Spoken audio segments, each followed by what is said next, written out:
আমাদের সে মহাপুরুষ, কালজয়ী মহাপুরুষ, বাংলাদেশের শিক্ষাঙ্গনে, বাংলাদেশের দাওয়াতি ময়দানে, বাংলাদেশের ইলমি ময়দানে, বাংলাদেশের শিক্ষা সংস্কৃতির ময়দানে যে উজ্জ্বল নক্ষত্র ছিলেন, গোটা বাংলাদেশকে যিনি আলোকিত করেছিলেন, সমৃদ্ধ করেছিলেন, নকল মুক্ত পরিবেশে পরীক্ষার ব্যবস্থা করেছিলেন, শিক্ষার একটা মানদণ্ড দাঁড় করিয়েছিলেন সে প্রফেসর আল্লামা ডক্টর আব্দুল বারী রাহিমাহুল্লাহ। তার উপর আমাদের কিন্তু অনেক ঋণ আছে, আমাদের অনেক তার উপর করণীয় আছে।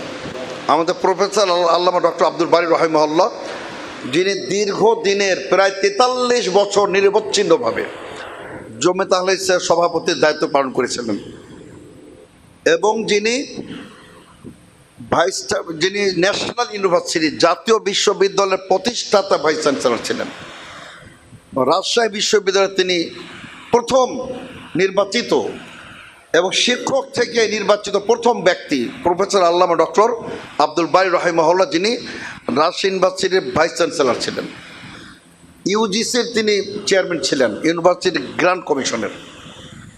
তিনি একমাত্র ব্যক্তি ঢাকা ইউনিভার্সিটিতে honours masters first class first তিনি হয়েছিলেন।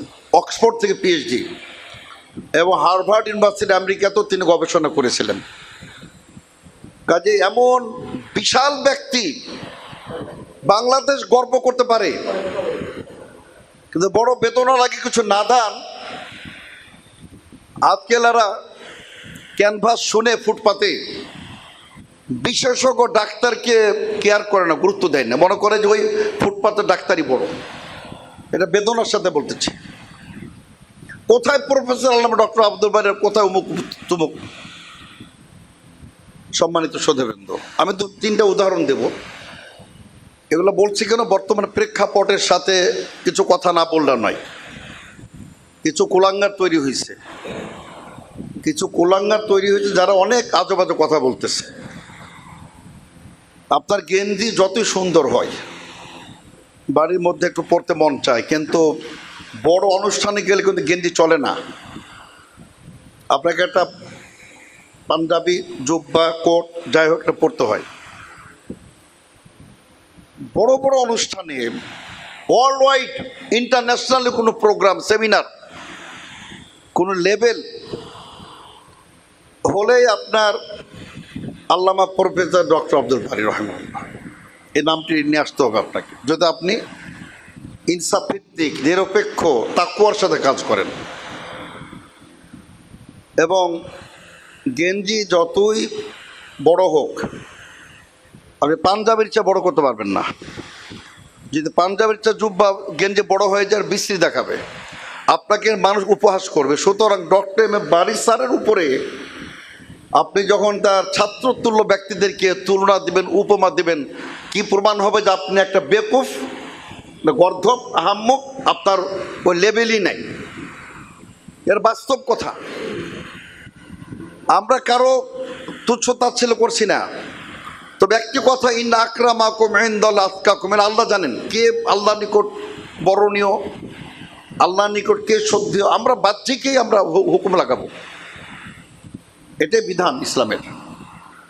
আলহামদুলিল্লাহ, আমাদের সে মহাপুরুষ, কালজয়ী মহাপুরুষ, বাংলাদেশের শিক্ষাঙ্গনে, বাংলাদেশের দাওয়াতি ময়দানে, বাংলাদেশের ইলমি ময়দানে, বাংলাদেশের শিক্ষা সংস্কৃতির ময়দানে যে উজ্জ্বল নক্ষত্র ছিলেন, গোটা বাংলাদেশকে যিনি আলোকিত করেছিলেন, সমৃদ্ধ করেছিলেন, নকল মুক্ত পরিবেশে পরীক্ষার ব্যবস্থা করেছিলেন, শিক্ষার একটা মানদণ্ড দাঁড় করিয়েছিলেন সে প্রফেসর আল্লামা ডক্টর আব্দুল বারী রাহিমাহুল্লাহ। তার উপর আমাদের কিন্তু অনেক ঋণ আছে, আমাদের অনেক তার উপর করণীয় আছে।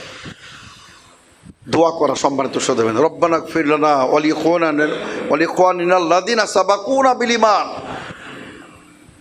যে ব্যক্তি আল্লামা আব্দুল হক কাফের কুরাইশির অবদানকে অস্বীকার করে, তার চেয়ে আপনার অকৃতজ্ঞ বান্দা কে হতে পারে? কাজে আমরা বলতে চাই যে সেই 2জন মহারথী মহাপুরুষ, আল্লামা আব্দুল হক কাফের কুরাইশি, প্রফেসর আল্লামা ডক্টর আব্দুল বারী রাহিমাহুল্লাহ,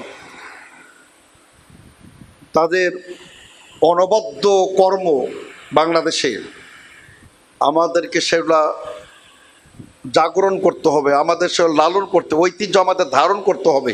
সম্মানিত শ্রোতাবৃন্দ, তো সেই মহামনীষীর নামে শিক্ষা প্রতিষ্ঠান, আমরা অত্যন্ত ধন্য। এটাকে উন্নতি করা, এটাকে আপনার এগিয়ে নেওয়া, এটা আমার আপনার প্রত্যেক ইমানি দায়িত্ব। সম্মানিত সদস্যবৃন্দ, আমাদের ইমানি দায়িত্ব।